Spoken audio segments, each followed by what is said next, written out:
Hey folks, Kilt-Man here, Kilt-Man at your services. How are you all? Hope you're all doing very, very well.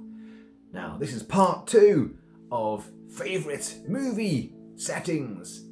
I mean, it's kind of like my favourite movie settings, but hopefully some of these might appeal to you as well. And basically, as in part 1, it's just an environment. It could be a building, a city, a town, a promontory, something which has an eerie, everlasting sort of vibe and ambience that stays with you long after the film is finished. The entire film might not be set in this particular setting or location, but this particular setting or location really does. When you think back to that movie, you think, oh yeah, that place, oh my god. Eeriness, spectacularly ghoulishness, and just a real fantastic sort of atmosphere and quality which elevates the film surrounding it. So, without any further ado, let's have a little look at the list. And this list might not be as long as the one in part 1, although I don't know, because I can't remember. And we're going to start off with one that was actually on the previous list, and I came to it and I thought, oh no, I kind of want to spend a bit more time on that. So, we're doing it as number 1 on this, and it is the Overlook Hotel. The Overlook, yes, from The Shining, from Stanley Kubrick's version of The Shining. Not particularly Stephen King's novel, The Shining. Because there's no hedge topiary animals here, but there is a big maze instead. Now, it's a terrifying place. It's a place full of mystery, hauntings, memories, foul deeds, and it can corrupt an already fractured mind, as in Wacko Jacko's mind, when he turns up there. Did I write a book? Oh, yeah. All work and no play turns Jack into a dull boy ad infinitum. And he, his wife, and his young son are the caretakers over the winter period. Oh, God, the down season time. Endless corridors, mysterious rooms, strange, ghostly gold room bars, which during the day, it's completely empty, barren, deserted. But when Jack wanders in of a night time, it's full of people enjoying themselves in 1920s style. And you've got Joe Turkle as Lloyd, the bartender, is happy to serve Jack as much whiskey as he wants. Did someone mention whiskey? Someone did. Don't mind if I do. I don't mind if you don't either. Cheers, y'all.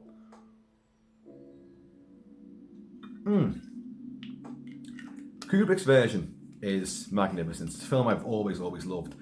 The Overlook Hotel there, as you probably all know, the exteriors are the outside of the Timberline Lodge, Mount Hood, Oregon. There you are, got it. And that's all the exteriors there. And that big drive up from the mountains, that's also Glacial National Park in Montana. But all the interiors are filmed in Elstree. Vast Elstree sets. Huge, and very elaborately done with the Native American patterning on it as well.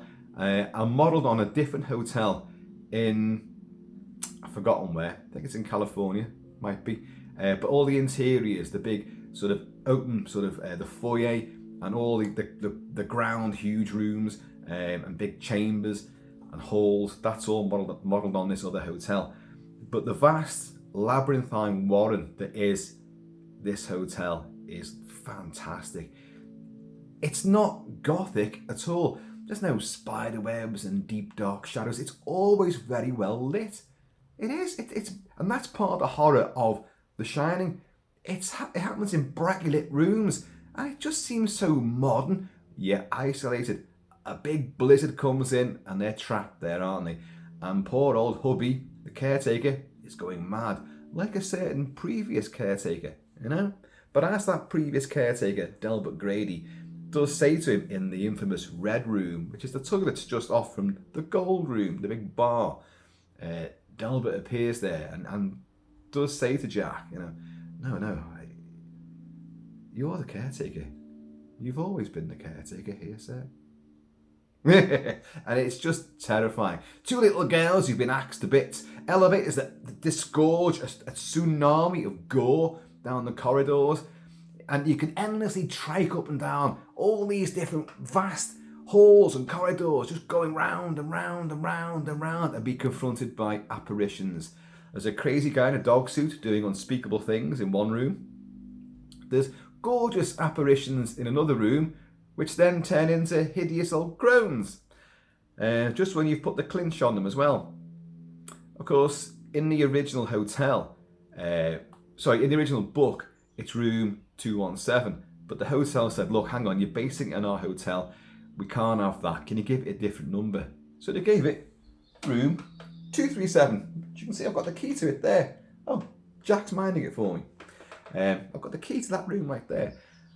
So they created this new fictional room, and the irony being that once the film came out, everybody wants to stay in that room. Oh, they want to book into that room. Oh, we don't have that room. Oh, and then, it's 217 in the book. Oh, can we stay in that room instead? So it actually worked, the marketing. Although they thought it was going to be a bad thing for them. It's absolutely brilliant for them. It's been superb business.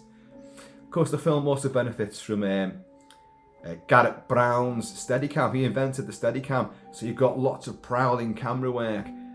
You know, very sort of like Dean Cundy and the Panaglide for John Carpenter's movies, of which you'll hear more shortly. It's glorious. It puts you in there. It's the big full frame sort of aspect that Kubrick favoured, but it still feels immensely cinematic. This place is a huge edifice. It's the end of the world is in this hotel, and it looks amazing. As I say, some of the exteriors were actually filmed at the genuine location, but they did build some of the exteriors as well. So it's a really huge, elaborate set that they came up with. But you live and breathe when you're in there. It's a huge structure, and you've got all the kitchen area. Scatman Crothers, you got The Shining and all this. He's fantastic. I always do think it's such a waste of a great character where he realises that little Danny is in trouble. The Shining glimmers, and he goes on that massive cross-country odyssey to go back there. I've got to save Danny, got to do this. And once he gets there, he gets an ice pick in his heart. Ta-da! Hello! Boof! Down you go. Done in. I say ice pick, it's an axe, isn't it? It's an axe. And in fact, there is the axe right there. Scatman, hope you aren't watching. That could bring back some pretty sharp, vivid memories. But even the kitchen area and all the supplies, all the little hidden clues. If you're into conspiracy theories and Kubrick and the moon landings, there's a lot of food for thought lurking around the frame. Lots of little imagery and signs and symbols which are all to do with NASA, supposedly, and trickery and chicanery and deceit. But number one, Overlook Hotel, it looms large, literally and also figuratively and symbolically in your mind. It is an entrance, a portal to another world, even though it's completely born out of the mundane and the boredom of being stuck in a place, you're getting cabin fever. So whether you view the whole thing, big stinger there, whether you view the whole thing as through the prism of a fractured, broken mind being Jack Torrance's brain itself, or he's brought in all these spirits and the ghosts and the memories of this tragic building, he's opened the doorway to all of that, and it is the supernatural. Either way, it's a place you don't really want to stay over winter, do you? No. So the Overlook Hotel, that's number one. What have we got next? Oh God, I thought this was too obvious really, but then again, it really does work. Psycho. And you've got the Bates Motel. There's nothing remotely creepy about the Bates Motel. It's just a motel.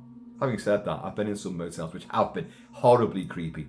It's got a little peephole in there and all that, so you can see what's happening in some of these chalets and some of these motel rooms. People in the shower and all that kind of stuff. People undressing, but the actual motel itself, that's fine. But what's just behind it on the hill? Oh my God! It's the Bates house. Mummy's up there. Mother. Oh God! Blood. Huge Gothic structure. Lit from behind by the full moon and storms, lightning in the clouds. This huge house on a hill. Oh my God. One room, lit up, rocking chair, hair tied back. Who's that in the chair? Rocking back and forth. My God, and who's in the fruit cellar as well? Oh God. Again, most of the time you see the Bates house when he's walking around it and all that, and you think that Mother's there and he's moving from room to room and all this. It's nicely lit. Okay, it's black and white and you've got lots of shadows there and contrast there, but it's not deliberately set out to be this haunted house. It looks it from the outside, and when it's doom-laden sky, it looks like an edifice straight from hell, carved from brimstone. But inside, it's lovely, it's ornate, it's well looked after. All it takes is a sudden door opening at the top of a staircase, a figure scurrying across the landing, a screech, a knife, a tumble down the stairs, and then finding someone in the basement, in the cellar, turning the rocking chair around, and suddenly another cackle and a howl, another wig bonneted killer appears and knocks the overhead light, flickering from side to side, and you're in a complete realm of nightmares.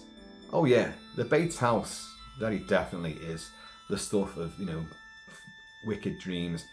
And again, a broken mind, a fractured mind, and horrors hidden away in bed chambers and cellars, And the thing about that is, inside, as I said before, it looks ornate, regal, lovely.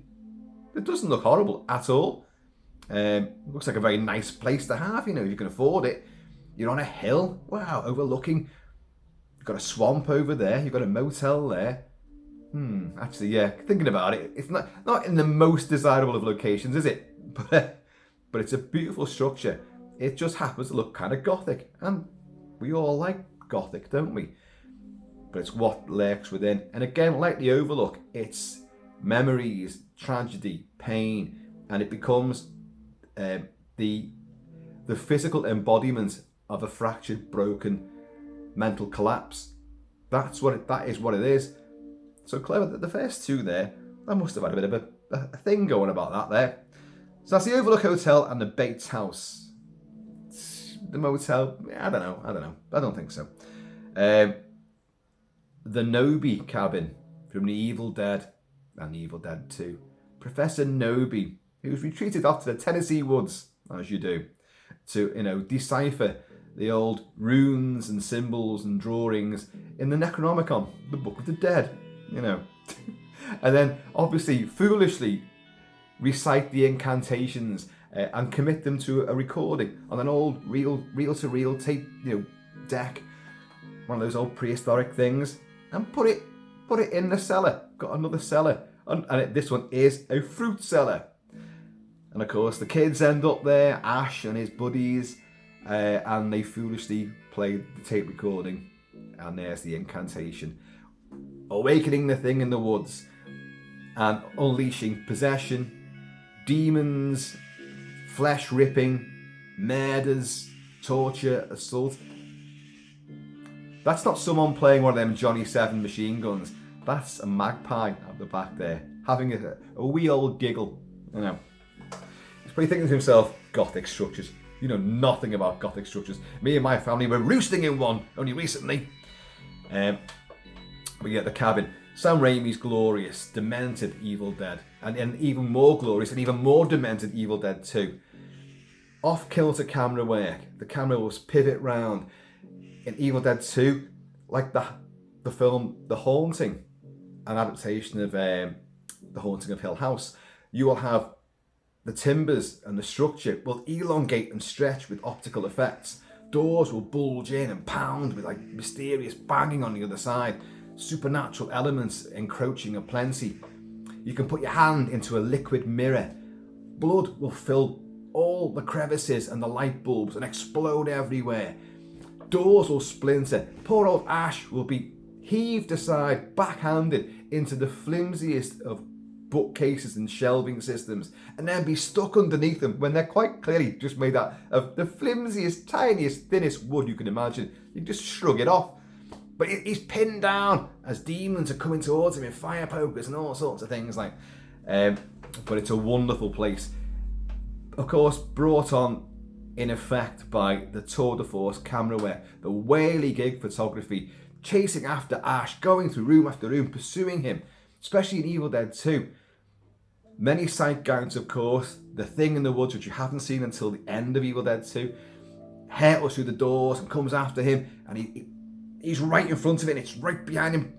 In other words, we are right behind him because we are the demon, because the camera's just pursuing Ash, Bruce Campbell, around what has suddenly become a huge Warren-like, maze-like structure with corridors and little other rooms and that. And then finally, he gets around a corner, and a camera can't find him, goes into a room, can't see him, and then, with an audible groan, he goes, and retreats back and goes back out the door into the woods. And then the camera comes back in again, and we see Ash is actually in the cellar, just his frightened eye peering out. Like, the cabin, again, like so many of these things I've mentioned, is a doorway, a portal into just hell.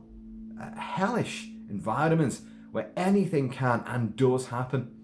You know, not only has he lost his friends and become possessed by these demons and they become deadites, and they're hell bent on destroying him and just flesh ripping and torture and mutilation.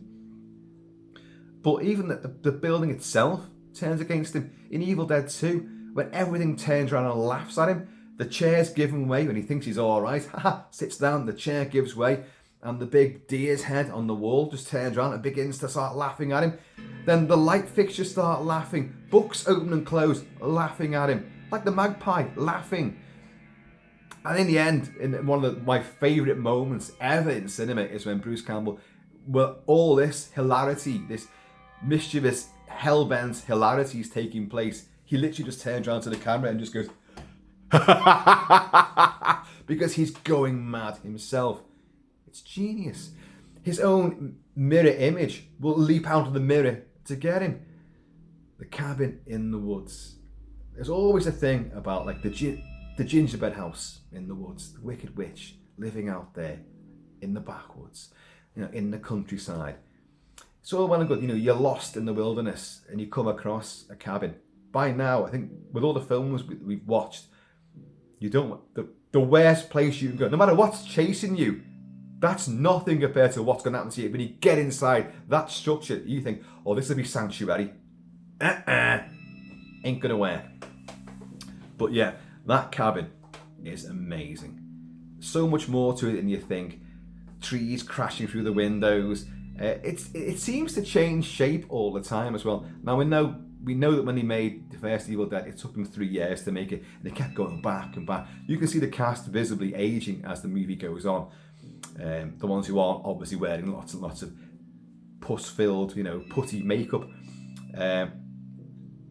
But they've obviously thought, we can add a bit more here. So we'll do a kitchen area, we'll do this, we'll make this room bigger. They've changed things around, obviously. But that only adds to it. That doesn't, you don't start thinking, how amateur is that? They didn't have that bit before, did they? Doesn't matter. The whole place seems to reconfigure. It's rebuilding itself. It's like the lament configuration from Hellraiser. It's like a Rubik's Cube. It just keeps on reforming and changing itself. And I like that quality about it. To me, it never seems low rent or amateurish. It just seems really vivid, visceral, and an ever-changing kaleidoscope of horrors. And I love it. And I even love that Evil Dead 2 is played more for laughs, but you've still got this place is still working its infernal magic upon you. And poor old Ash, of course. A lot more I could say about that, obviously. Like little mouse holes where the hand is, his own rebellious hand, which is trying to kill him, scurries off after he chainsaws it off. And it finds a mouse trap in there and just goes, fuck you. It's a hand. It screeches. It laughs. And it actually says, fuck you, son of a bitch. Hasn't got a mouth. How does it do it? Doesn't matter. And the blood trench coming from everywhere. Oh, it's wonderful. That flimsy little front door, which can splat open in two halves. at the drop of a hat. The cooker and the sink at the end of Evil Dead 2 where he's hanging on, make it stop, and his legs are being sucked into this thing. You've had rotten apple core head coming through, but the other girl's banished it all before being stabbed in the back, with the Kandarian dagger. But it's his own hand, his rebellious hands put it in her back, and then she dies. But then make it stop, and then in that great sort of stop motion effect, the fridge, or what is it, the sink unit just comes up and rides over his head and then goes off into the vortex into which he will also be sucked as well, and then wake up several hundred years in the past for Army of Darkness. I love Army of Darkness, but I don't think it's a patch on the first two movies at all. Obviously, the remake of Evil Dead, which I had a bit of I did an about face on that. I despised it when it first came out because I just thought it wasn't scary, and I hated every character in it. I wanted them all to suffer really badly, which they did, but even that wasn't enough. I wanted them to suffer even more. I've, in the last few years, changed my opinion on that film quite a bit. I think it does have a lot of atmosphere. It is very mean-spirited, but that's probably better. If they tried to copy Raimi's original movies by putting a sense of humour in there, they didn't have Bruce Campbell, so it wouldn't have worked if you were trying to emulate that. So the best way of doing it was to go the exact opposite and go, okay, we're going to be nasty, but the whole thing is going to be darker and meaner. We'll have people that you don't like, they're swearing all the time, it's horrible, but in a way, that now works for me. So, and the cabin itself, although nowhere near as supernatural as what Raimi came up with, yeah, it's a perfectly good setting, but it doesn't have any of the resonance or power, mischief, and occult supernatural powers, diabolism as the original cabin. So anyway, the Nobi cabin from the Evil Dead first two movies, that's right up there. Would you stay there? I probably would. I like that though. I would stay in a place like that. Having just said before that, whenever you're pursued by something in the woods and you see a cabin, don't go in there. Whatever's in there is worse than what's pursuing you. I still would go in. Anyway, what's next? All right, okay. This is right up your street, or should I say mall. The Monroeville Shopping Mall in Pennsylvania, where George A. Romero shot Dawn of the Dead. This place is fantastic. It's huge. It's got everything. It's paradise. And it's real, folks. It's real. Opened in the late 60s, the Monroeville Mall, I was going to say Argento. Well, Argento was involved with Dawn of the Dead, but when Romero and co. took over that place and began filming there, the place was open and they'd film. Once it closed, end of the day, they'd film from that moment onwards till dawn the next day. You imagine the cleanup they had to do each morning. Custard pies, blood, bodies, Tom Savini's severed limbs all over the place, skid marks from motorbikes having careered down the concourse, scraping footprints all over the place when they've had the wheelbarrows, blood squibs everywhere, the cars that have been driven all around the place.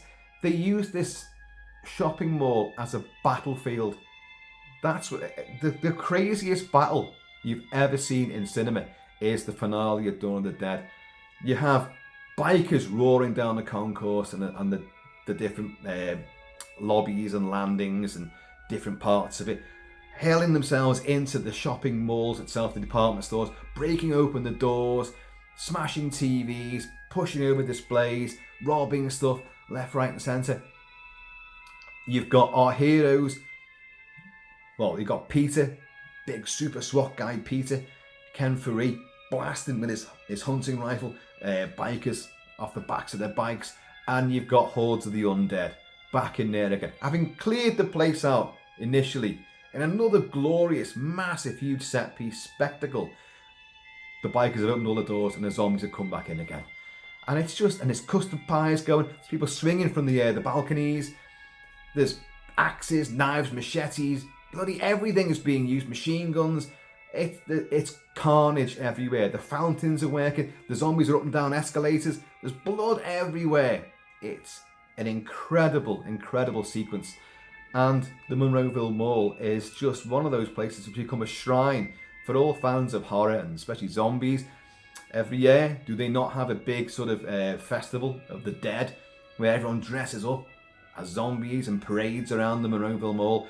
Isn't that fantastic? It's brilliant. And as I say, you've got the cafeterias, you've got an ice rink there. They do target practice on the ice rink. You've got hair salons there. You've got the gun shop. Ooh, yes. You've got the ductwork, they're moving around it. You've got fun with elevators. All sorts of things taking place. It is genius. When they first encounter it, they land on the roof and they're looking in through the skylights, big triangular skylights, like pyramids. And they're going, what is this place? And you've got goblins' weird music playing. This sort of weird noise. And they're looking in, but what is it? And then a huge boom, boom. Destiny and fate. This is the soundtrack, and the imagery is telling you this place is paradise, but it's going to be a death trap for you. You ain't all going to get out of here alive. And what outwardly seems like it's got everything we need. We can live here forever. There's so much food. We've got the generator here. We've got power. We've got everything. We've got unlimited amounts of vinyl. And we've got the best that you had in 1977, 78 sound systems. And everything there. There's liquor, there's booze, there's everything. There's vehicles, there's a gun shop. It's got everything your little zombie hunting mind could ever crave. And it's fortified as well. And that's the great twist of it is, it's paradise until they get back in. And then it's your coffin, basically. And it's just genius. I love the place. Never been there. But I've seen documentaries of people who have been there. And it looks incredible. Obviously, it's all different now. But they have a big shrine to it. There's an upstairs part, which is like a museum to Dawn of the Dead. And I'd love to go there one day. Obviously doing the Stephen Flyboy zombie shuffle with your head to one side. And your neck's all ripped out. And your foot's all knackered in. And you can't walk properly. It's just fucking genius. It's kind of a shame that Stephen doesn't get to put the bite on anybody else. He gets bitten, and then the big shock, those lift doors open, and you're and it's just him as he regards these zombies who he's been fighting a couple of hours before they got put the bite on, and he drove them out, and then slowly bled to death. It's so horrible when you think about it. But when you see him, you're like, oh my god! But he's one of the great zombies, even though he doesn't actually do it. Well, it doesn't kill anyone, but he does lead the hordes of zombies because he's still got some memory of where they built the fake wall, and they've got because they're hiding out in the attic part, and they've turned it into a big palatial den, and it is lovely what they've got there. And but he knows where the fake partition is, and they start clawing their way through it. So the gig's up, I'm afraid. But what a wonderful place, the Monroeville Mall from Dawn of the Dead.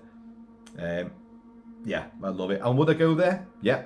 In the event of a zombie apocalypse, would I hold up in a place like that? Too damn right I would. I'd rather be in that than in a bunker like in Day of the Dead. Because you really are trapped down there. At least here, you've got a helicopter on the roof. You can fly out.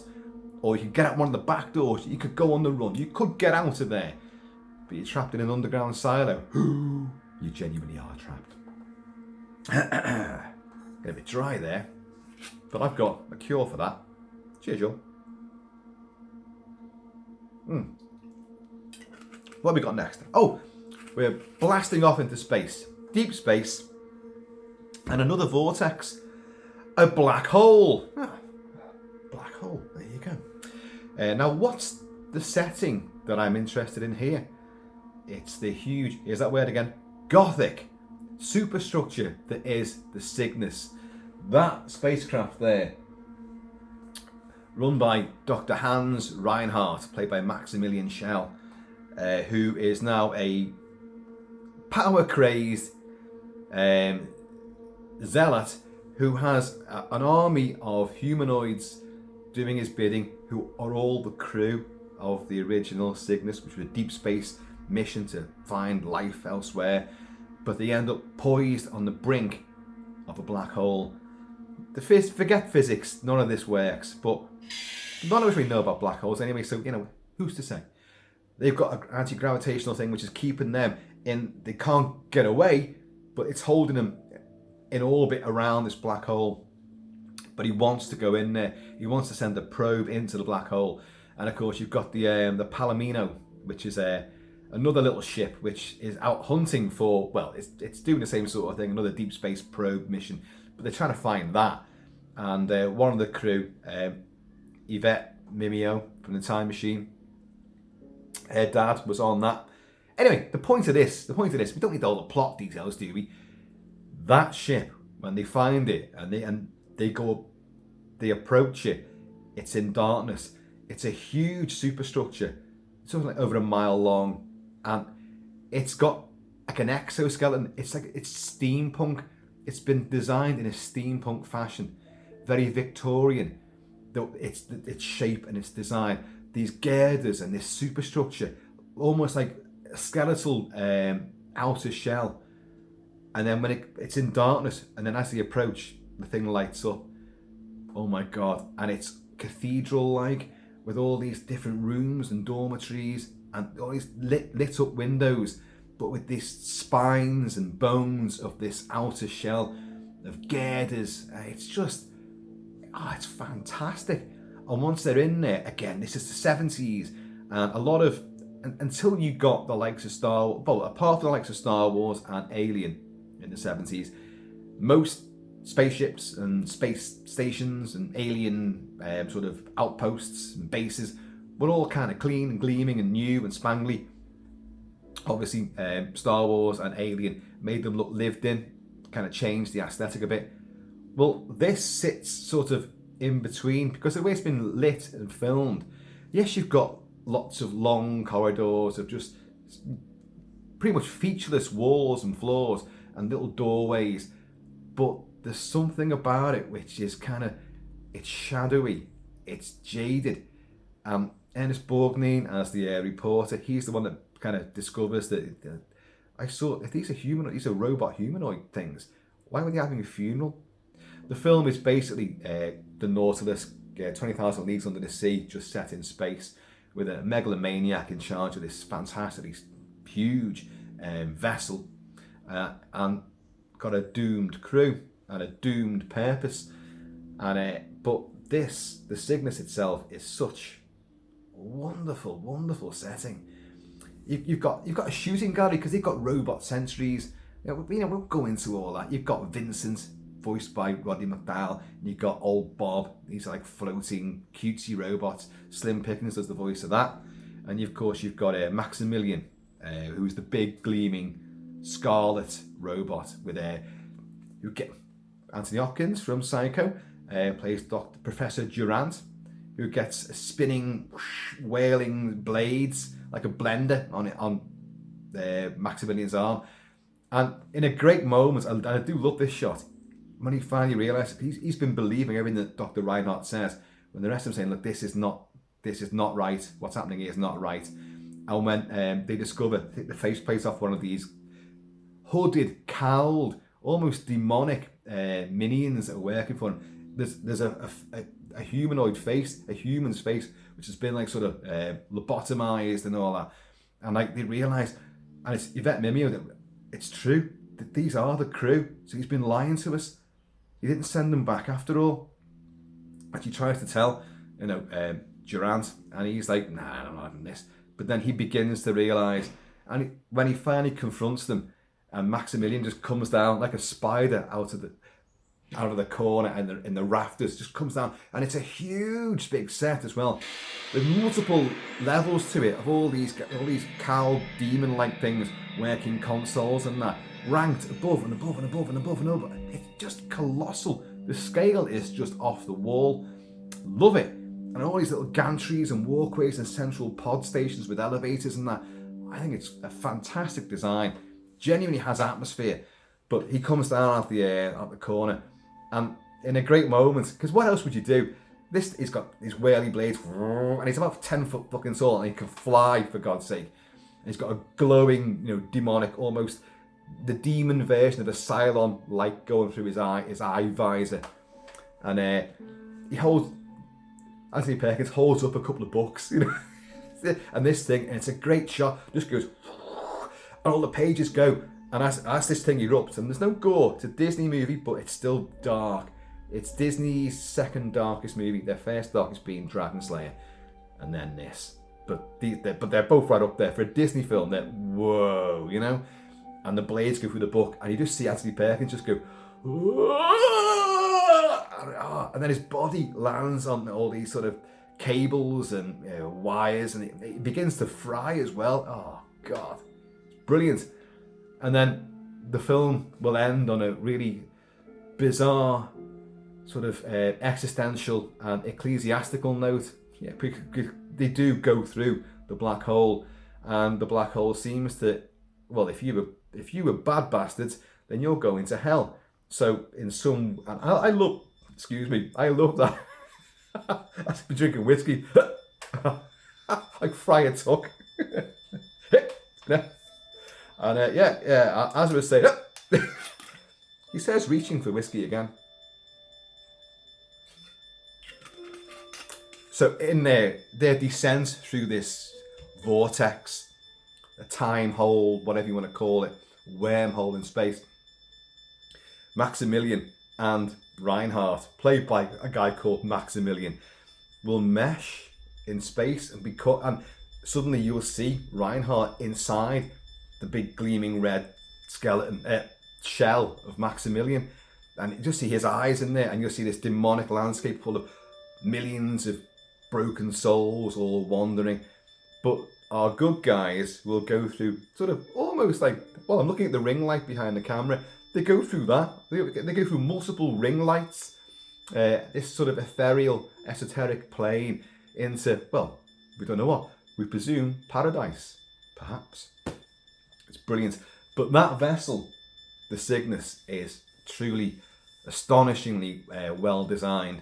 I don't think anything like that would ever exist, but it's not like the Nostromo or the Millennium Falcon, you know, which has lived in, and you could accept, oh yeah, that with that propulsion system, yeah, it would work, and it would look like that. Nothing in space is ever going to look like that. Well, hopefully there is something out there that does look like that, because it's fantastic with this exoskeleton sort of design work. It's a Gothic cathedral in space, a bit like what the Nostromo is pulling, the big refinery, which I did discuss in the previous favourite settings video.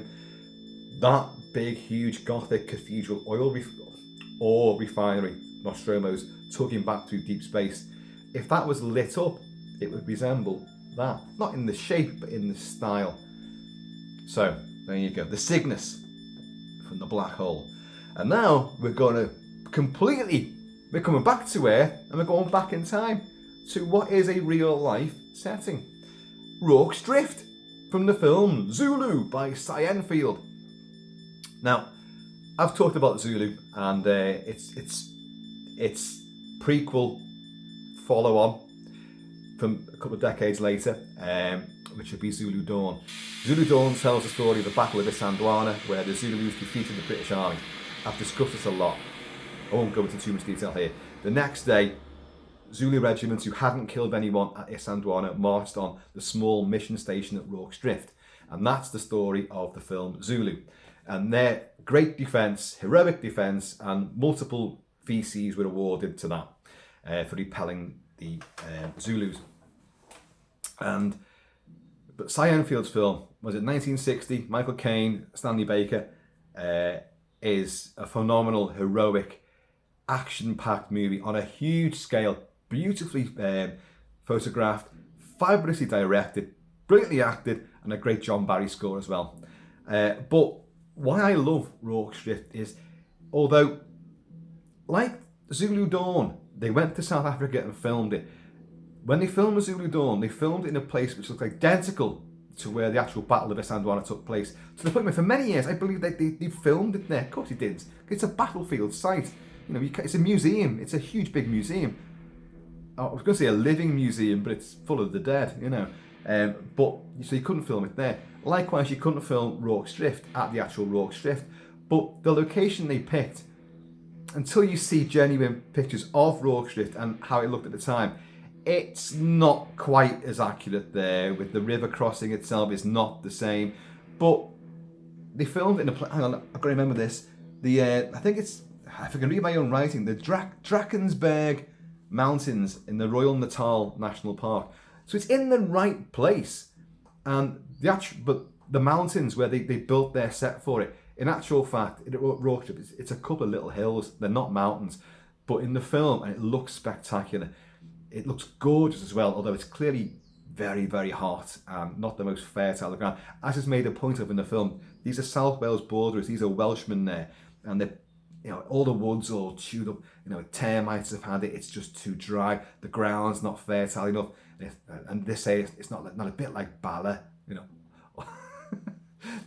back home and all that, the green grass of Wales, and the lilies of the valley and all that kind of stuff. It's too dry and arid, but it looks so gorgeous with these mountains all around, with grass, sage grass all across these, and you've got this little river, and you've got this outpost with all the mealy banks they set up, and the different buildings, and they overturn the wagons, and when I keep wanting to say zombies, it's just Z words, and it's the same sort of thing. People hold up against a huge oncoming mass. In Dawn of the Dead, it's zombies. In this, it's Zulus. No offense to any Zulus, and you're not zombies at all.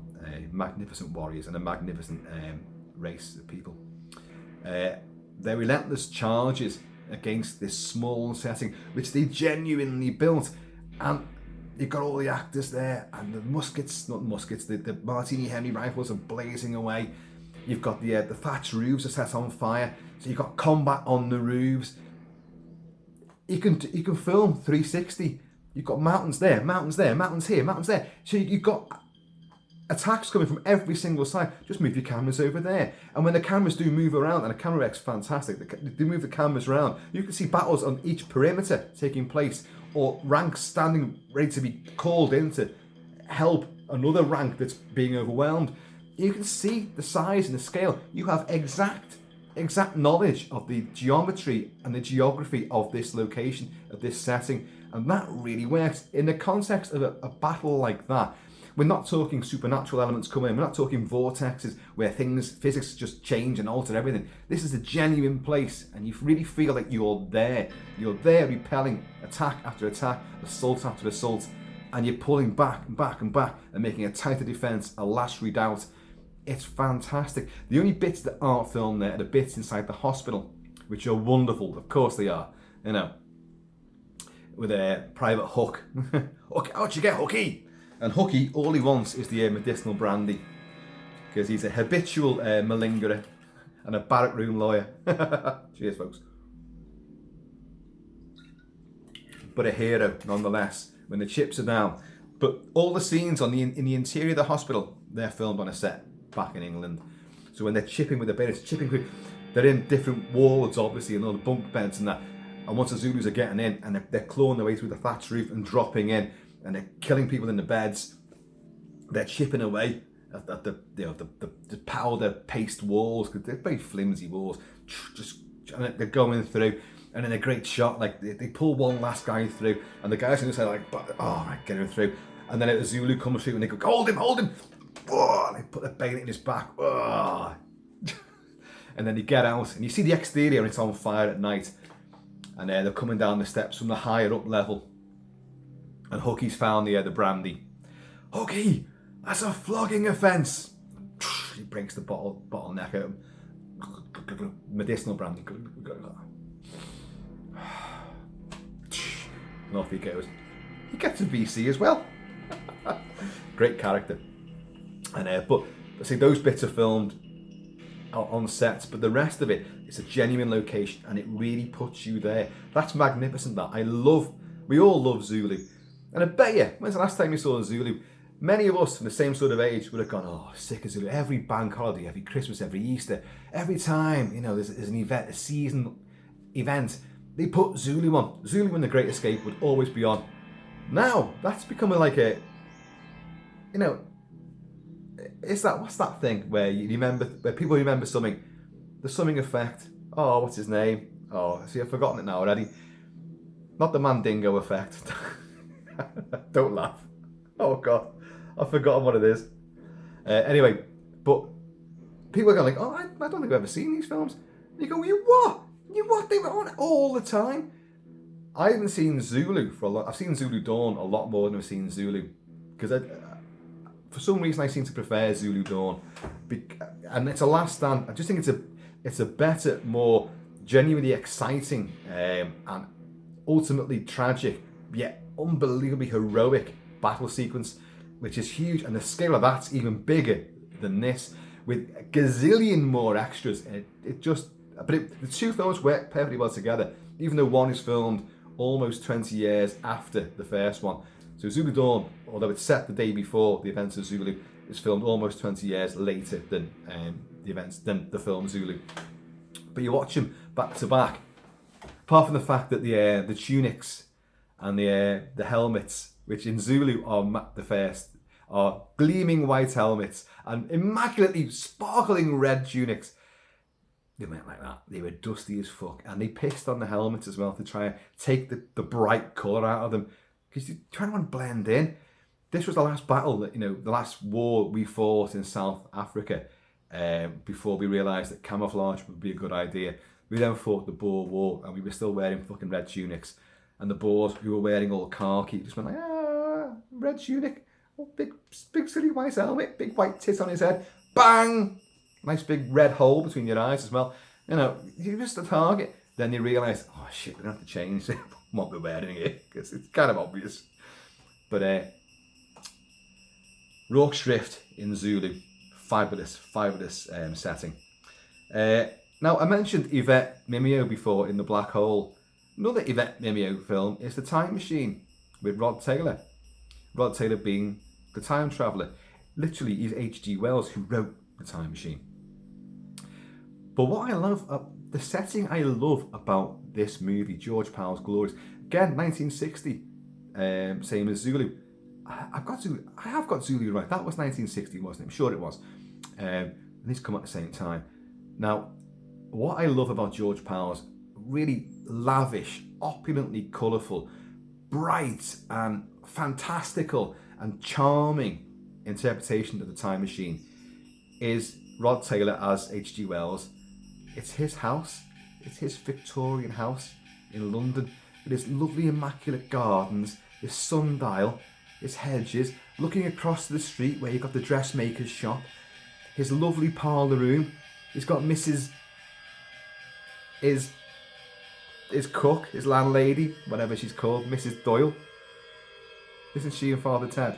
Mrs. Doyle. Go on. Go on, go on, go on, go on, go on, go on! Yeah, that Mrs. Doyle.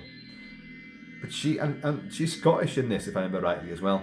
But the house itself, full of objets d'art, full of clocks and timepieces, he's obsessed with time, full of little inventions, full of little devices, but lovely upholstered settees and chairs and dining areas, bookcases, lovely mahogany and walnut fixtures and fittings, lush carpets. It's absolutely wonderful. The house I live in right now isn't like that at all. It isn't. I'd love it to be. It's big enough to have a room which could be done in that way. Alongside all the dungeons and the torture chambers and all that, and the observatory and all that kind of stuff. And the devil worshipping rooms, and yeah, I've got all that.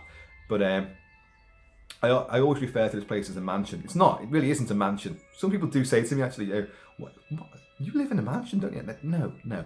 I live in a very, very big house. That's what I live in. And people are always stunned when you come in here. When you come in through the front door, and you think, oh, well, there's the front room. Oh, the main hall bends around a bit. We've got like one, two, three, four. We've got five sets of. No, we've got six sets of stairs. Hang on a minute. 1, 2, 3, 4, 5. Yeah, we've got 6 sets of stairs. I have to think. We've got 2 libraries. We've got 5 bedrooms. It's big. It's a big place. But when people come in, it's deceptive, and they come down the corridor. They come down the hall. They pass the 2 main rooms, front room and the big movie room, and they come down again. And then we've got another room just there, and then you've got this big, huge kitchen. Then you've got the conservatory. and then you got the huge big garden, and they're like, and then you got the cemetery, the back of that. It's great, isn't it? But it's much bigger than people can ever anticipate, and it goes up and up and up and up as well. And obviously all those floors go back and back and back. So it's great, you know. Although it's a fucking mess, but that's why I love the opulence, the lavish quality, the beauty, the etiquette, and the refinement of George's. In fact, I call him George, the time traveller. You know, I love that house. It only seems small when you see it. It's a set, of course, it's a set, but it's so wonderful that it's almost like a little cottage, lots of shrubbery and growth around it. And obviously, when he moves on in time, you know, and the windows break and all that, and he sees the different fashions change on the sort of the stop motion things going across the sky and all this, and the shadows going across and the windows breaking. But you see different dresses on the mannequin over the way. It's wonderful. And but his house seems to remain, and of course, because he's gone off in time, and he keeps meeting Philby, his mate, Alan Young, Philby, it breaks my heart each time, you know. And he's much older, and then he meets Philby's son. Oh, my father died and all that, like, and but his son's a spitting image of Philby and all that. And obviously, the time traveller wants to avoid. He's sick of mankind's wars, so he wants to move on in time to find a time when there's no wars. But every time he stops, it's war, more war. And then finally, multi-thousands of years in the future, he comes across the peace-loving, apathetic folk, the Eloi, and the cannibalistic, troglodyte, Morlocks. But his house, you know, I love that house.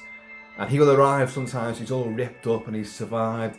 And the time machine itself, you could see that deserves its own video, because that time machine, great piece of Victoriana / steampunk, is just one of the greatest props ever in movies. I mean, I've got one of my favourite props of all time, courtesy of our good friend Steve W. Smith, who sent me one of the most perfect replicas of the Wolfman cane from the Wolfman. Actually finished in silver as well. You've seen it, it's glorious. I always wanted that prop. It always haunted my dreams. I want that. Please, can I have that? Or can I find like a replica? Can I just want that and the time machine? Steve, if you're watching, can you get us a time machine as well? Because it's such a great bit of kit. Looks comfortable as well, and that lovely glass prisoned, I don't want to call it a knob, but it is a knob, which is his little lever pushing forward to go forward in time, and the dial flipping over, and that big thing at the back. It's just awesome. And the little tiny version which he shows off to all his mates. Look, it's gone. Oh, where did it go? Well, it's gone forward in time, but I can't see it. Well, no, and he's trying to explain to them, we can't see it because we're seeing time as it is now, but it's gone racing ahead. You can't see it. Well, don't be daft. He's put his hand through. Well, it'd be there, wouldn't it? These stuffy old bastards. Like, well, what can you do with a time machine?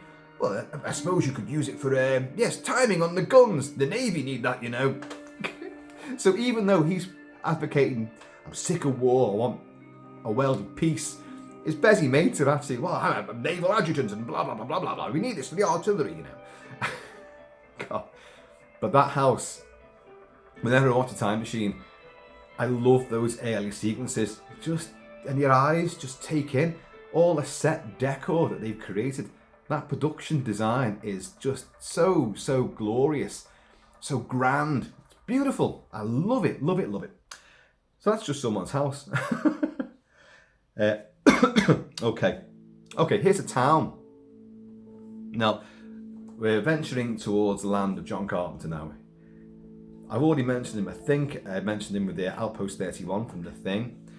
But there's many other settings that he's used which I've thought were incredible. So I think there'll be a part 3 to this video. But anyway, Halloween 3, Season of the Witch, Santa Mira, the home of Silver Shamrock novelties. Oh yeah, and Colonel Cochrane, the old druidic warlock, and his greatest trick on the children. And the hills will run red with the blood of animals and children. The hids. God almighty, help me. You know the film. There's no Michael Myers in it. It's a genius movie. I love Halloween 3. I have covered it a lot. And Tom Atkins, the womanizing Dr. Chalice, and the daughter of the guy who comes running in at the start of the movie, clutching a mask, a silver shamrock mask, and the big conspiracy they uncover, silver shamrock, and there's strange sort of robotic assassins lurking around, which can tear heads off people, and they can be struck by cars, and it doesn't matter, they get up again. They set themselves on fire, but there's no actual human remains. It's just like clockwork devices. They go off to the home of Silver Shamrock, because it all points back there. So the daughter of the guy that was killed at the start, and his eyes gouged out by Dick Warlock. Dick Warlock, who played Stuntman, the stunt double for Kurt Russell throughout many movies, and he's in the likes of Commando, and he's in this. He also played the Shape, Michael Myers, in Halloween 2. So Dick Warlock, awesome. And he plays a robot assassin and puts the fingers through this guy's eyes. And you see him again later on as well. But anyway, so they go off to Santa Mira. The lovely Stacey Nelkin, the daughter of this guy that got offed, and Randy, Dr. Chalice, Tom Atkins. Off they go. Santa Mira is in a little town, I wrote this down, Loleta. I hope it's pronounced Loleta, not Lolita, in LA. And you've got lovely sort of rolling meadowland, lovely sort of, they look like quaint old English Cotswolds and farmland, country roads with cliffs just not far away. But the one difference is the bright Californian sunshine, not the incessant pissing down British rain. But it looks gorgeous. And even though a lot of it is sort of, it's set bound, and the interiors of the big warehouse are a huge set, but Santa Mira itself, when they arrive, they get the big sign, entering Santa Mira, home of Silver Shamrock novelties. And whenever Colonel Cochrane's driving past, all the weird denizens of this town just like stop what they're doing and just wave. And they're all sort of Irish as well. They're Irish descendants, and I love all that, because what he is a druid from the old times, and he's reenacting pagan rites. And the big trick, the little chip on the back of the masks, when that infernal advert, 3 more days to Halloween, Halloween, Halloween, na na na na na na, Silver Shamrock, and it just drives you mad. But the big giveaway at 9, when they want all the kids watching from the TVs, and that ad's going to come on, and when that signal goes off, it ignites the chip on the back of these masks, and their heads will erupt into snakes and spiders and centipedes and big gooey mess. Ha ha ha! Big trick on the kids. Fucking hell! But he's reenacting, the old Samhain festival of Samhain of October the 31st, sacrificing kids and animals to make the village survive the winter time and prosper come the next spring. So he's reenacting that, and what I love about it as well is they've nicked one of the stones from Stonehenge, one of the big standing monoliths from Stonehenge, and you've seen bits of snippets on TV where they're going, there's a news broadcast from Stonehenge, and they're going, where did it go? The mystery surrounds the loss of the whatever stone, and he's got it in the warehouse, and he's got all these robots, and they're all dressed as like businessmen, and immaculate faces and immaculate suits, and they're all trying to work on this thing and try to all technicians and that, trying to work out, use the power of the stone, and they're chipping bits of the stone off, and bits of that stone are going in the chip on the back of the masks. So the occult power is there. But when he shows Dr. Dan Chalice, there's the headstone from Stonehenge. We had a time getting it here. You wouldn't believe how we did it. That goes down in history as one of my favourite lines, because you do think, how the actual fuck did you get that away from Stonehenge and get it across the Atlantic to LA? How do you do that? How? Tell me how. And he just goes with that little Irish twinkle in his eye. We had a time getting it here. You wouldn't believe how he did it. And just grins. It's pure showmanship. It's genius.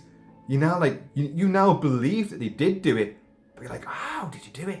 One of the best magic tricks ever. And the film is about magic. It's about the occult. But back to the setting itself. Santa Mira, this kind of forgotten enclave, this forgotten town. It ain't too far from LA. It ain't too far from anywhere else. But it's in its own little rural idyll. Glorious sunshine. But the people are acolytes. You know, they don't know what he's up to in this big warehouse, populated by only himself and a lot of fucking robots. They haven't got a clue. And if anyone does raise any sort of dissenting word against him, off with their head. As the poor town drunk, because every town's got one. I'm this town's drunk. And he's been ranting about Colonel Cochrane. Oh, never done anything for me, blah, blah, blah, whatever. And then next thing you know, he's cornered by the android assassins who put him on his knees and twist his head off. His head comes off, fountains of gore. They just throw the head down like, oh Christ. Not good. But I do love Santa Mira. It has its own enigmatic quality. You see the joke shop and the motel that they're staying at, and you've got Marge Gutman, who's complaining about a mask delivery, and she's fiddling about, puts a little screwdriver or whatever into the back of this chip, and gets bizzazzed, and she's like, ugh, and then suddenly you cut back to a close-up of her burnt face, her lips are all burnt around them, the outside of her mouth, all her teeth are on show, her face is all horrible, her eyes are all bloodied, and then a great big fucking centipede goes out of her mouth. You're like, oh, God almighty. But and then Colonel Cochrane's ambulances from the factory just arrive mysteriously out of the blue. Don't worry, nothing to see here. You know, she'll get the best treatment. We have the best physicians at the factory. Don't you worry about it. It's a genius place. Carpenter could always Haddonfield. That deserves its own special thing as well. And one we're coming on to in a minute, actually, thinking about it. But the way he creates environments, settings, towns, and the way he uses cities. Look at Assault Precinct 13, which is like South Central LA. And yet it becomes its own weird ghost town. Look at his depiction of New York, Escape from New York. Obviously, it's St. Louis, it's not New York, but it's a fantastical, dark, shadowy version of a futuristic New York which has gone to rack and ruin. And it's just a human cesspit. But his creation of a place, a setting, is incredibly good. And even though you think, I can imagine people going like, what, Halloween 3? That's Santa Mira. You don't really see much. You see enough of it to make it feel like a genuine place that has this power coursing through it, and this warlock overlord who controls everything. And it's almost, well, I was going to say it's almost Nigel Neal. Well, Nigel Neal wrote the original script for Halloween 3, but did not like how Carpenter was going to change it. So then wanted his name taken off the whole bloody thing. So anyway, and it was also originally very sort of anti-Irish, if I remember rightly, which, although Colonel Cochrane is definitely Irish, and he's talking about the old country and all that, but the Emerald Isle, but I don't think it comes across as anti-Irish at all. I don't think so. Anyway, I love the setting. I think it works majestically well. So let's move on. Right, okay, now we're going to go way, way back. And this is to Frankenstein meets the Wolfman. Some of you already know what I'm going to say here because it's so obvious anyway. The setting is right at the start. This is the sequel to The Wolfman. It's more of a sequel to The Wolfman from 1941 than it is a sequel to anything in the Frankenstein saga. And in this, of course, you have Bela Lugosi playing Frankenstein's monster. And although some would say not very well, he was meant to speak in it. They took out all the dialogue sequences, and he's meant to be blind. But the thing is, in the finished version of the movie, you're not told that, so you're wondering why the hell he's walking around like that. But the irony being that if you say to a kid anywhere, You go to sort of outer Mongolia, some little village there, and you say, oh, do Frankenstein. Any kid is right there go, ha, Frankenstein, the doctor. That's the Baron. That's the Professor. The monster's the monster. You go, okay, you got me there. Do Frankenstein's monster, and they're going to walk like that. No other Frankenstein monster walk like that. It's only Bela Lugosi's version, and that's because he's meant to be blind. That's why. But the opening of Frankenstein Meets the Wolfman, set a few years after the events of the Wolfman, Larry Talbot, Lon Chaney Jr. has been killed with that wolf-headed cane I mentioned before by his own father. The diminutive Claude Rains manages to take down the big lumbering brute that is Lon Chaney Jr. And he's now incarcerated in the Talbot family vault in this fabulous Gothic black and white huge big set full of trees and tombstones and crucifixes and crosses and this big huge stone Talbot crypt. It's fantastic. A wrought iron gate, a stormy night, and two grave robbers are going to break in there, and they're going to break into the Talbot family vault to go and get, because he was buried with his watch and his rings and his jewellery and his money, and he's got everything in there. Yeah. Meaning Larry, of course. He was obviously going to inherit a wealth and fortune, but then got clubbed on the head by his dad, and then his dad's dead. So they're all in there, they're all in this vault. But what I'm getting at is this cemetery set is absolutely one of the best ever. The 30s, 40s, all that sort of Universal and RKO and other independents, all of those creaky horror movies that we know and love, give you that cozy chill when you settle down to watch it late at night. The wind is rustling, the wind is howling and the leaves are rustling, and you've got this fabulously ornate, brilliantly set dressed, albeit a set with a wraparound, painted cyclorama of cloudy, doom-laden skies, but it's on an angle as well. So you've got like a rise, you've got a huge sort of sign outside, these wrought iron gates, a dilapidated stone wall going around it, lots and lots of graves and overgrown shrubberies all around these, and this vault. One take, folks, one take, and that's all it takes. The film starts, and the camera follows these two guys going through the gate, and it goes up and over the wall and comes down, goes past trees and past all these lovely Gothic, ornate, old, antiquated stone crucifixes and headstones, and graves, and follows them, and it moves around up and down. It's on a crane. It's one of the great first times they'd ever used anything like this. Argento would use the Luoma crane for Tenebrae and other movies, but we're talking decades before that, and this thing's mounted, and it probably isn't that elaborate when you think about it, but the actual dexterity and direction used when they come through, and it follows them, and it rises up, looks down on them, it comes down, and it moves around stuff, and it tracks them until they get to the Talbot vault. It's immaculate. I think you've got a couple of ravens taken up as well, or probably bats or whatever. But it's got everything you want from a Gothic cemetery graveyard tableau. And as I say, there's a depression in there. So you've got like a sort of, the back of it is higher, and it seems to cut into the camera can glide down. Excuse me. But I've done a lot of talking today. This is the second video I've done today. So, and the camera's it's only from one direction, but it's just the way it moves as well.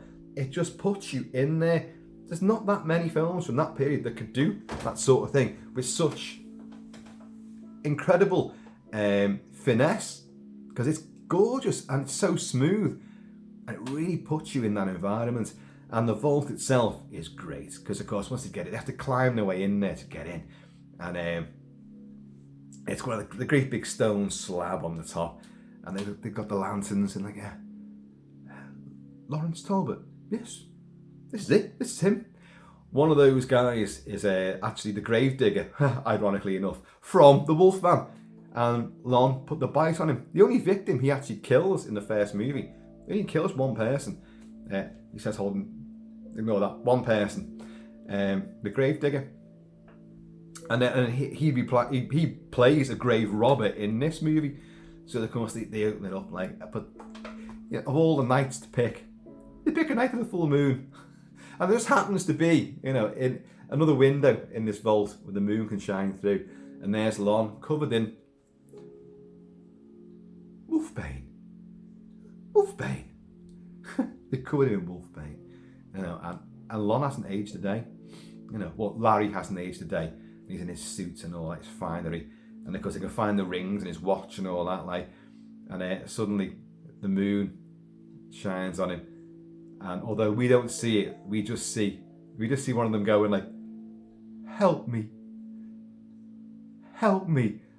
And we see what's holding his hand by the wrist is a big fairy paw, because obviously the Wolfman has awoken from death, the light of the full moon. These dickheads have removed the wolfbane as well. So one guy gets out, manages to scarp it off, but the other guy gets his throat torn out. We don't see it, but it's a great intro to a film that I love, relentlessly love, and I have talked about it a lot. But it's not a great film. It's a wonderful movie that it's got everything you want from a creaky old Universal Wolfman team up with Frankenstein's monster. It's got all that and a big dust up at the end between the two monsters. But it works best as a Wolfman movie, and you kind of wish that maybe Frankenstein's monster really wasn't in it, and it was just a Wolfman follow-up, going through the mountains of Eastern Europe trying to find a cure, back with the gypsy woman Maliva. It was great. Maria Uspanskaya reprising the role, comes back. It's great. You've got castles and ice caverns and all that, but it's a wonderful movie, but it is clearly not of the caliber of like Frankenstein or the Bride of Frankenstein or the Wolfman. Anyway, so there you go. Right, now, folks, I have been playing John Carpenter's score for The Fog. You may have noticed. And I said about John Carpenter and his fabulous evocation of settings and locations. None so great, in my mind, as The Fog and Antonio Bay and the fabulous KAB Lighthouse. Oh God, populated by the one and only. I say one and only, she's got two great big friends who travel around with her a lot. Adrienne Barbeau as the DJ Stevie Wayne. This is 1979, The Fog. This is after Halloween. Oh God, a great movie, great movie. I have covered it a fair bit. Music is wonderful, setting's wonderful, story's great. It's a ghost story about betrayed leprous mariners who've been lured to the death by a fake light, a campfire, luring them onto the rocks. And they want their gold back. And 100 years to the day, the centenary of centenary of Antonio Bay, they come back to wreak their revenge and kill the 6 descendants of the 6 that set them up 100 years before and get their gold back. But if it's a ghost story, that how are these corporeal zombies, which they are, they don't eat anyone, but they are genuinely physical manifestations at the time. It doesn't matter. And Antonio Bay itself, this is filmed in Port Reyes, Marin County, California. A place I've discussed a lot. A place that I said for many years I want to move out to. And given the chance, I possibly still would do. The lighthouse is still there. It's a genuine lighthouse. It's called Point Reyes Light, or Point Reyes Lighthouse, but Point Reyes Light. And you climb down from these cliffs. Now, again, I mentioned before about Santa Mira having a very English landscape in Halloween 3. With meadows and little country roads, big skies and cliffs and beaches and coves. And that's what you've got here. You've got almost, it looks like the rugged British coastline, of which you've got Wales and Scotland and the East Coast, and particularly the South Coast. And this looks like the British South Coast to me. Or as it happens, the West Coast of Scotland, it looks very similar to that as well. Cheers, you all. This stuff's addictive. Do you know that? But it's so gorgeous. The only difference, as I said before, is the sunlight. And obviously the temperature would be a lot better as well. But you've got these cliffs and these windswept beaches and big musical stingers like that. Another one of Carpenter's extraordinary talents is these stingers, which really get you by the short and curlies and do a forward roll with you. But this lighthouse, the real lighthouse is there, and you climb down, and you see Adrienne Barbeau playing Stevie Wayne, who was then Mrs. John Carpenter, going down these big sort of steps. Listen to her little radio jingles and jangles and little advertising blare, and she's going down for this obviously very windy sort of environment, and this rickety old staircase causeway going out to this fabulous port raised light with a little engine house and what would be the cabin, the lighthouse master's cabin as well, is there. And that's a working lighthouse. Obviously the interiors are not that lighthouse, they are sets themselves, but you have this sort of the clanging metal staircase going in. She'll have a confrontation where they're trying to get the marauding maritime ghouls are trying to get through, and she'll be fighting them off and trying to shut the door, and then she's got to go up the steps, clanging her way up the steps, and she's got an actual radio DJ room itself looking out across the huge vast ocean, which would be the Pacific, and lit up with the moon. It looks like glass. It's just such an evocative shot. Of course, when the fog rolls in to Antonio Bay, you know, the seamen, the drowned men out in the waters by Spivey Point will rise up and look for the campfire that lured them to their dark and icy death. I used to know that line off by heart, but I forgot now. But it looks amazing from that. And she's in the lighthouse. A lighthouse like this one. And she's up there, you know, with a view all the way across the oceans. I love the fact that she's, again, you've got someone isolated. Carpenter loves this. People are being isolated. The police station, precinct 13, outpost 31, Laurie in several haunted houses of death in Haddonfield. You've got loads of Prince of Darkness, you know, they're hemmed in there. Lopan's Fortress in Big Trouble in Little China. He does it a lot in these movies, and this is great because she's secluded. She's a voice of salvation, of safety, of reassurance to the community and to the people out at sea, because she gives weather reports and she gives shout outs to them and all that, and she plays music for the moon, you know, the midnight hour. She's a single mum as well, so her son Andy, we don't really find out about the father, but the backstory is that she's moved out there to get away from him and start a new life there. And her son, who stays with Mrs. Cobritz, you know, who becomes one of the victims when the ghouls attack. That's a lovely house built on struts out in one of these big coves. Acres of sand underneath it, like in a big jetty. It's gorgeous. And sort of lots of the setting, as I say, is so beautiful. It's isolated, it's rural, it's, you know, it's lonely, but it's so gorgeous that you wouldn't mind that. I'd like a pub a little bit nearer than probably their pubs are, but in the distance, all you can see is small, undulating, grassy hills and knolls. Not mountains, but just beautiful. It's so idyllic. And yet behind you've got great big cliffs as well. And obviously it's a bit of a turbulent part of the coastline and the ocean. Otherwise you wouldn't have a lighthouse there, no, would you? But she will have her big battle atop that lighthouse, atop the roof, the metal roof, that conical roof, and the big horrible hooks and claws will come up, and she'll get pierced in the shoulder, and she'll slide down to a worm-faced ghoul waiting for her. But that lighthouse, but she'll win. But that lighthouse is an incredible setting for a movie.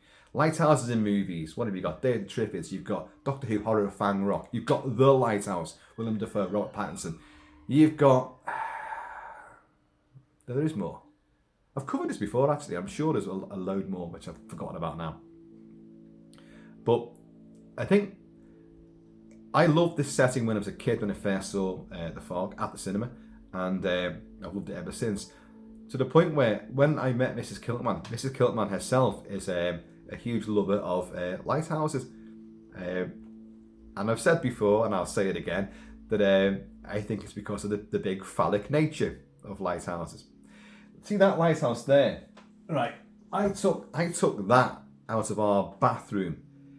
In our bathroom, that's one of 13, unlucky for some, 13 actual little miniature lighthouses, all different shapes and sizes and different colours and designs all around that. And there's even like lighthouses stuck on the inside of the bath, and the light switch in there is actually one of these. So you pull that down, it's a lighthouse. There's other lighthouse effigies, signposts, and just imagery all over the house. Now, before we had kids, and before I joined the Marines, so we're talking the early 90s now. Yeah, I'm old, folks. We were going to buy a lighthouse and move into it. At that time, and by the way, you still can buy lighthouses. You probably can in America and all over the world. You probably can. They're disused. You don't use lighthouses as much as you used to because it's all electronic now. It's all computer driven and everything. So an actual lighthouse isn't particularly massively necessary, but a lot of them still are used. Anyway, the ones that go into disuse, because they're historical relevance, they want people to upkeep them, so they sell them. Now, during the early 90s in this country, there was a sort of a government/heritage incentive, people to move into these things, and both me and Air thought, let's do that. We had no kids at the time, so let's do it. So we looked at 3, 2 were on the south coast, and 1 was Wales, and should have looked further up north, to be honest, but we didn't. And we got close to buying one. The government would subsidise a lot of this. They'd give you a grant towards buying it because you'd be helping to upkeep a historical building. A lot of them, you wouldn't be living in the lighthouse. You'd be living in what would be the lighthouse keeper's cabin, or his mate's cabin, or the crew, or the engine room, a converted engine room. So you'd be on the site, and you'd be living in one of these. But that lighthouse, that's yours. That's your fucking lighthouse, man. You know. And we come close to doing. I'm trying to think of the price that we're looking at now, or looking at then. I think it was nowhere near as much as you think. They'd be massively. The prices would have skyrocketed by now. Right, I'm looking at now 125. Well, then 125 to 150,000 for one of these renovated cottages, but with a huge enclosed site in a really picturesque place. Problem is, of course, you're not that close to local amenities, and you're going to be bearing the brunt of the weather. That's why they're there, for God's sake. So we come close. We did visit, and we did think long and hard, and one I fell in love with. And you should never have your at the end of your days, and so you're lying in your deathbed, and someone says to you, some idiot says to you, like, have you got any regrets? Well, God, how long have you got? Because I haven't got long. You should never have regrets. You should not, because if you regret something, then regret the things that you've done, not the things you haven't done. In other words, do everything you possibly can. Only then can you regret it. If you regret something you haven't done, that's a mistake. Because, like for us, I wish I bought that lighthouse. Wish we bought that and moved in. I really do wish we'd done that. Mrs. Kilt-Man doesn't. She's because she can't think of, well, we've got the kids now, and we got this, and we got that, and the house is great, and blah blah blah blah blah. The life that we've got now. Well, the thing is, if you'd gone and bought that place, our life would be vastly different. Anyway, but these are the reasons why I love KAB, fabulous KAB, the Lighthouse of Stevie Wayne in the Fog, because it evokes all of this as well. I love seafaring history. I love the tales of piracy. and all this, and people bringing stuff ashore, and corrupt lighthouse keepers and all that. Oh, The Light at the Edge of the World, that's the other film I was looking at. Kirk Douglas and Yul Brynner. Yes. Great movie. Lighthouse features a lot in that. That is The Light at the Edge of the World. But in this, it becomes a figurehead. It becomes a bastion of salvation and heroism. Stevie Wayne is the film's hero. You've got Tom Atkins in that as well. Tom Atkins, who was Dr. Dan Chalice in Halloween 3, and great in everything he's great in. And he's not that particularly great in this.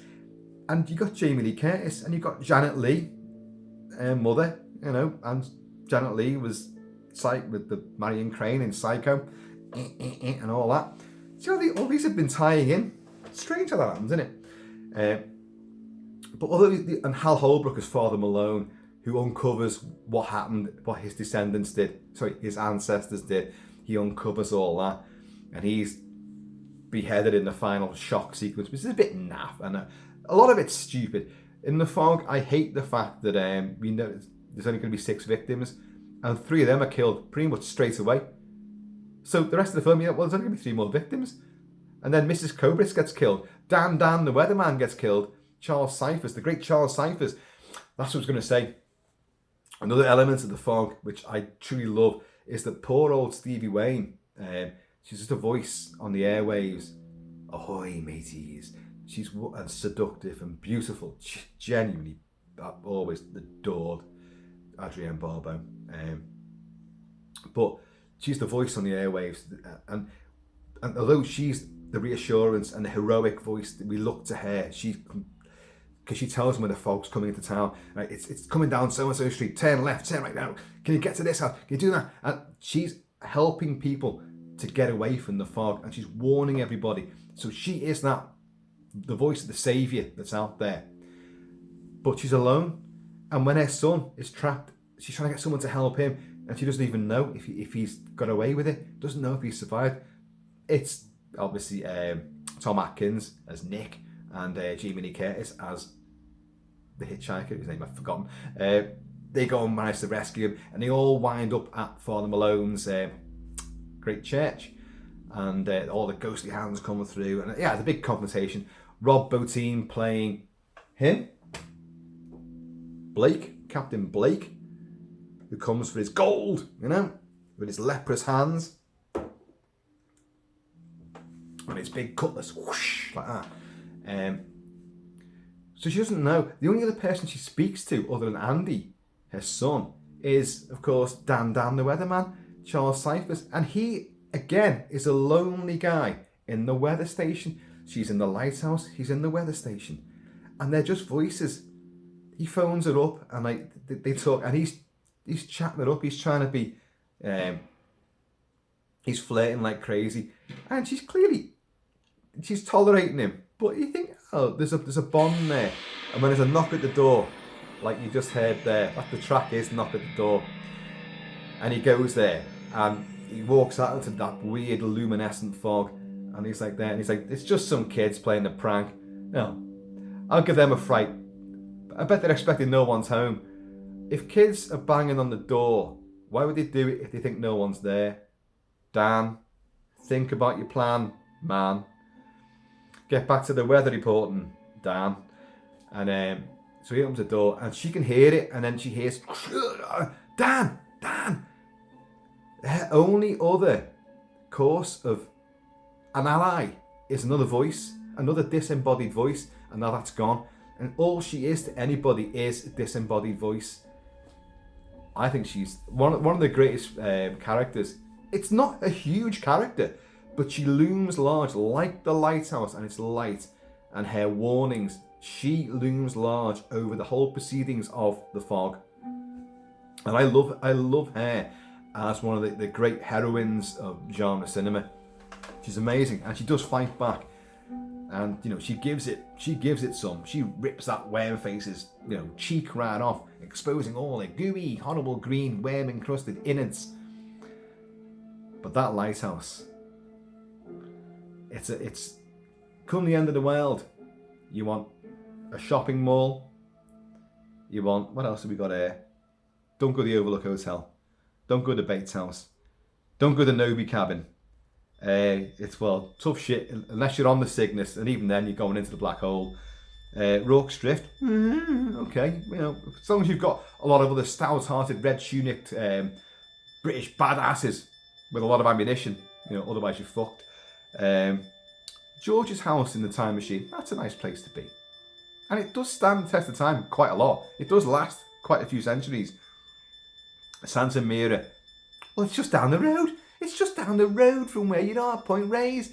So you're all right. It's the same place, by the way. Same place. Well, not far.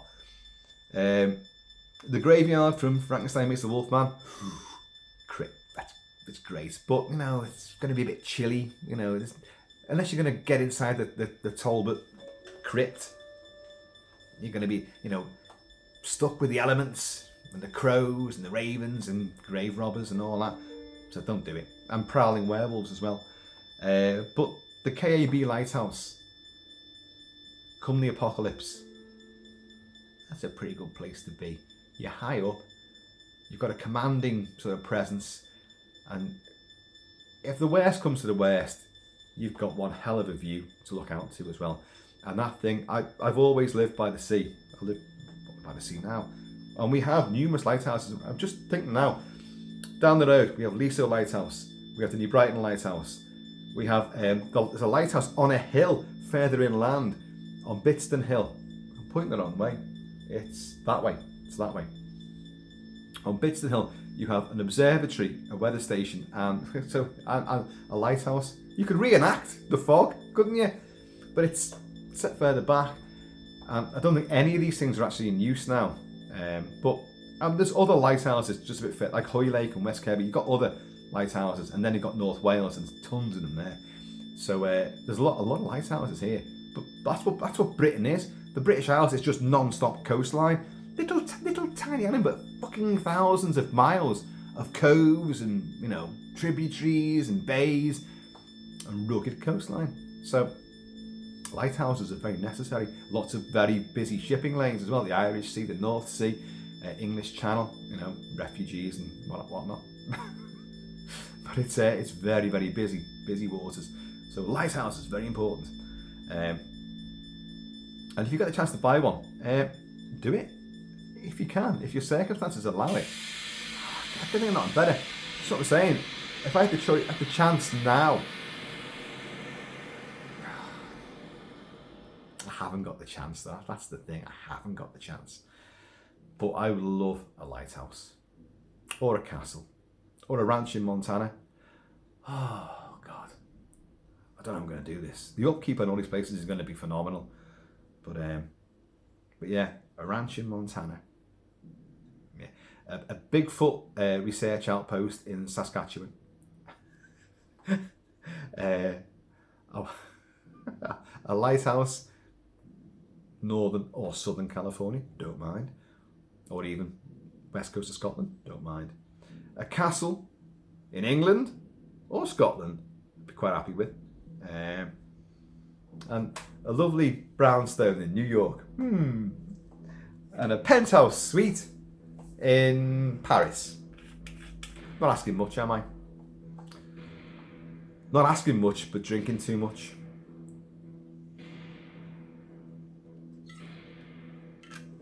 This is it. The fog is entering town. Commodore score with Alan Howarth, his long-term collaborator. It's genius. But I'll tell you what I'll do. I'll play Stevie's Lighthouse. Hang on. No, that isn't it. This is the walk to the lighthouse. This is that windswept walk that Adrienne Barbeau does going down that cliff path and the steps. The lighthouse is out there. It's lower than the cliff that she's on, but it's out on the promontory. A lot of you guys watching this aren't too far away from Point Reyes, so you can go there. You can get back and say, "Oh, Kilt-Man, just been there. It's great. You'd love it."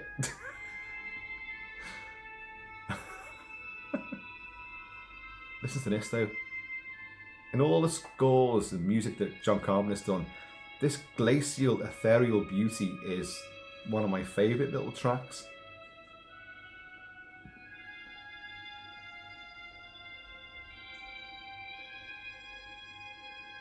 it has that sense of isolation, a spectral quality to it. And even though this sequence is broad daylight, windswept, but the sun is beaming down, and you see it's a great long shot as well.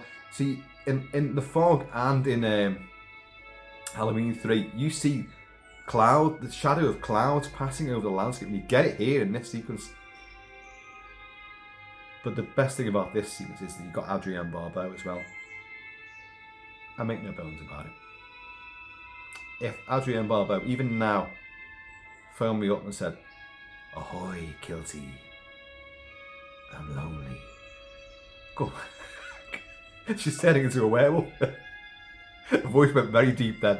"I'm lonely in my lighthouse. Can you come and light my fire?" I'll be there before she even put the phone down.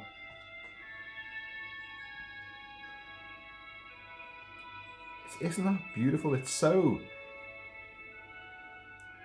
eerie, it's spectral, but it has this sense of just location and size and an elemental quality. You know, it's just a keyboard, a bit of synthesized tonalities. But you get that sense of the wind and the elements and you think of the view, that vast view. That's why I love being by the sea. Just have the sea just down there. And when the storms are coming in, we get a lot of them. We get more these days than ever before. Wow. It's just, we're on a peninsula, so we get battered. Everyone used to say that because you're in the shelter of the Welsh mountains. Snowdonia is just that way. Snowdonia and all the mountain range there. Rugged beyond belief. Black. Demonic. Huge. Yeah. And for a long time, we didn't get storms. We got the mildest of winters. We got lovely summers. But it was really mild because they sheltered us from the worst of the elements. Well, as you guys are well aware, the world has changed. Nature has changed. Global warming, climate change. And now we get storms aplenty. And we get fucking blasted by them. And it gets cold. And the rain, you know. I've said that, it's actually blazing with sunshine today, but, you know. Folks, that's enough prattling for me. That's almost an hour and 40 minutes. On how many was there? 1, 2, 3, 4, 5, 6, 7, 8, 9. I did 10. I actually did 10. I think that's the first time I've ever done a list of the obvious 10 items, 10 things. Oh, 10 times the damage to my liver.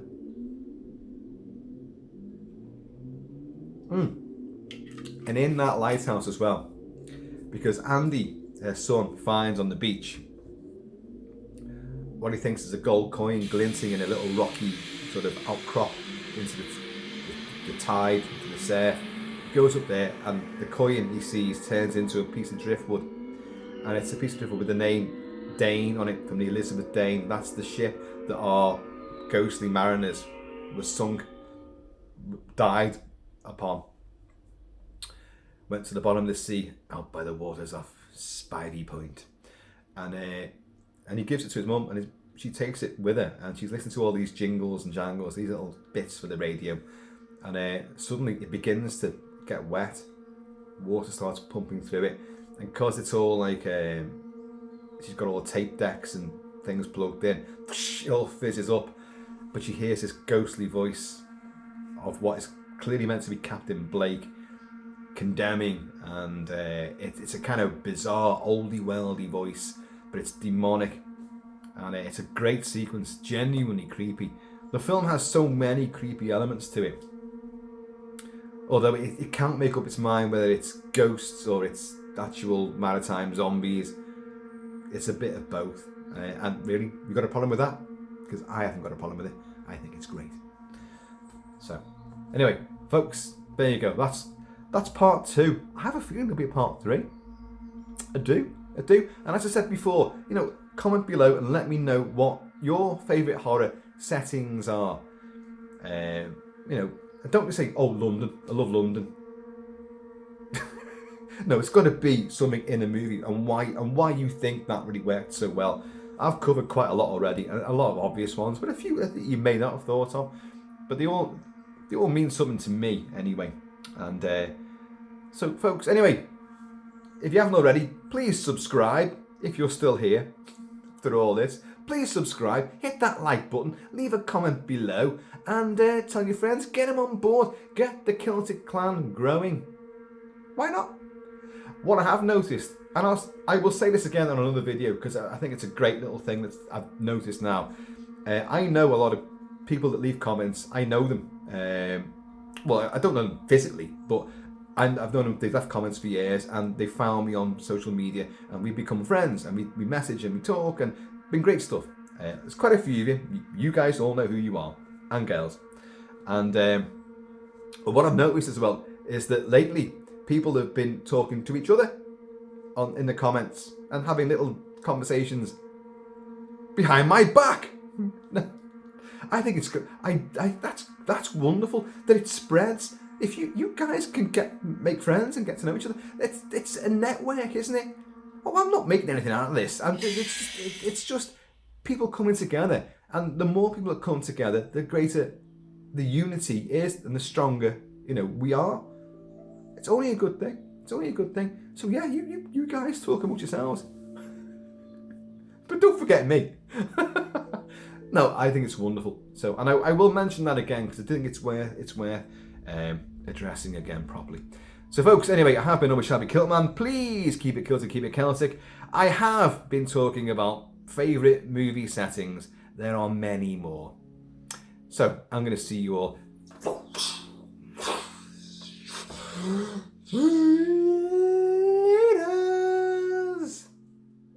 I want me lighthouse. I wants to live in me lighthouse with me big flashy lights and all that, and me big phallic tower. Me wife likes big phallic towers. That's why she married me.